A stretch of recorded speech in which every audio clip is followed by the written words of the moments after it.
was the Wells Fargo company. It was not only a passenger, stagecoach type thing, but they actually carried cargo. Now John's ringing a bell because there's a pedestrian crossing up here because it leads to what's right behind you now, and that's the museum tower, observation tower.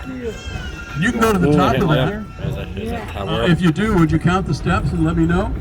I think it's 99 or 100. I haven't been able to get a consistent answer. Look at that sign, National Railroad Museum. There's 3 exhibits in there you want to go see if you haven't seen them already. There's the Eisenhower steam engine, then there's the Union Pacific Big Boy, and there's the Pullman exhibit. There's both an old Pullman car that came to us, that's really in as-is condition, and then there's the other Pullman car which just came out of renovation here at the National Railroad Museum. Oh, look, between these 2 buildings, you can see a lot of railroad cars.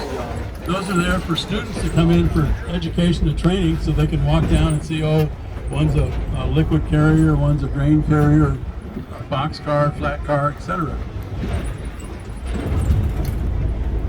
These other cars you see in front of you are just donations that have come to the museum at one point or another. Whether they're subject to renovation depends on the funds available and planning. But that building that's behind there, that silver type building, that's where we do renovations. And right now there's a car in there that's a mail car, mail delivery car.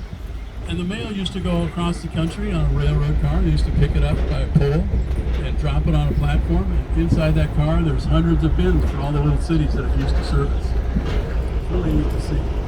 Now behind you all, looking the other way, is the Fox River.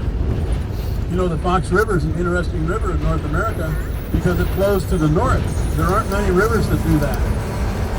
It actually discharges its water into the north.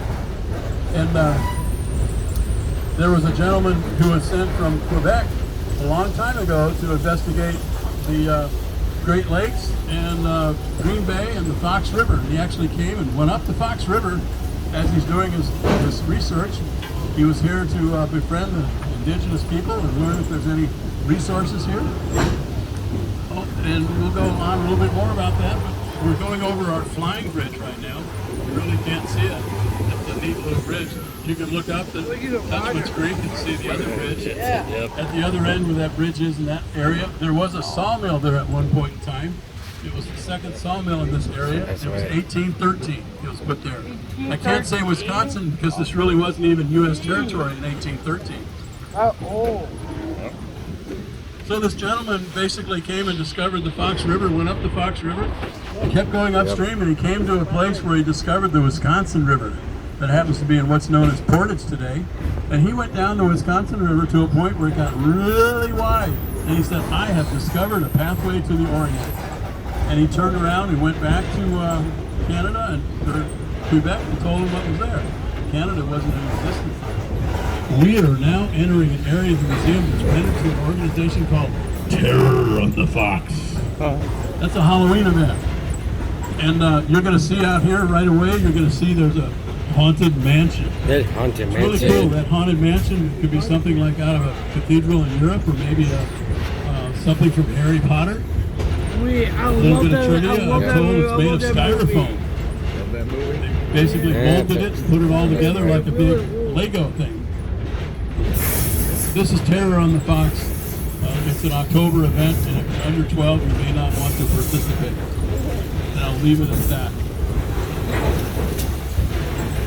There's going to be a horn blowing up here in a second, so if you're sensitive to noise, John's going to blow the horn twice because we're going to go across the driveway for Terror on the Fox. We're required to sound the horn.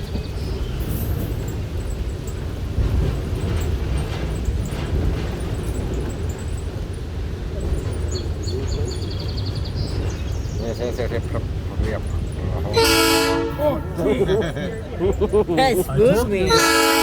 Thank you, John. Okay, look at these 2 cars we're coming up to. They're gray. They look pretty old. They look pretty worn out. Well, they are old and they are worn out. They were part of the Reading Railroad at one time. Reading Railroad, spelled Reading but pronounced Reading. They came out of Pennsylvania. We actually got 3 cars from Pennsylvania. And you can see all